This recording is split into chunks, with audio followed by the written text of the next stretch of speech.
రాయలసీమ స్టైల్లో వంకాయ పులిహోర ఎలా చేయాలో చూపిస్తానండి. Ready to start. వంకాయ పులిహోర తయారైతే విన్నాను. టమాటోస్, ఆనియన్స్, గ్రీన్ చిల్లీ, వంకాయలు కండక్ట్ అని చెప్పేసి నేను సాల్ట్ వాటర్లో వేసి పెట్టుకున్నాను.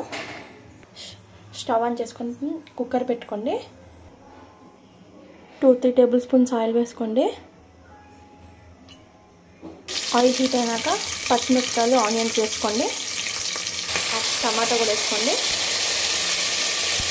ఇవన్నీ టమాటో, ఆనియన్స్, పచ్చిమిర్చి ఇవన్నీ బాగా వేపుకోండి. ఇవి వేగిన తర్వాత వంకాయ ముక్కలు వేయించుకోండి. వంకాయ ముక్కలు కూడా బాగా వేయించుకోవాలి.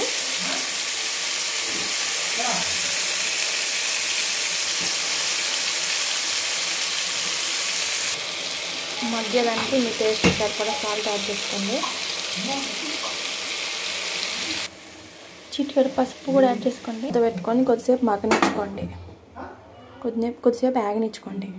కూడా యాడ్ చేసుకోండి. కొద్దిగా చింతపండు కూడా యాడ్ చేసుకోండి. వాటర్ యాడ్ చేసుకోండి. వాటర్ యాడ్ చేసుకొని క్యాప్ పెట్టుకొని 3 విజిల్స్ ఆనించుకోండి.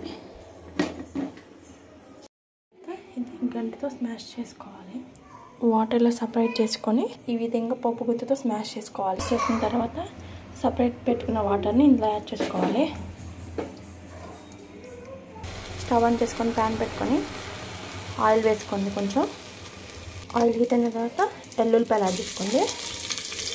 తెల్లగడ్డ, కొంచెం జీలకర్ర, కొన్ని ఆవాలు,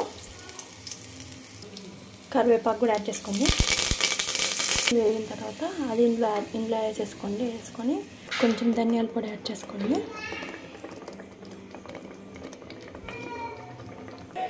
కొద్దిగా కారం వేసుకొని తిప్పుకోండి.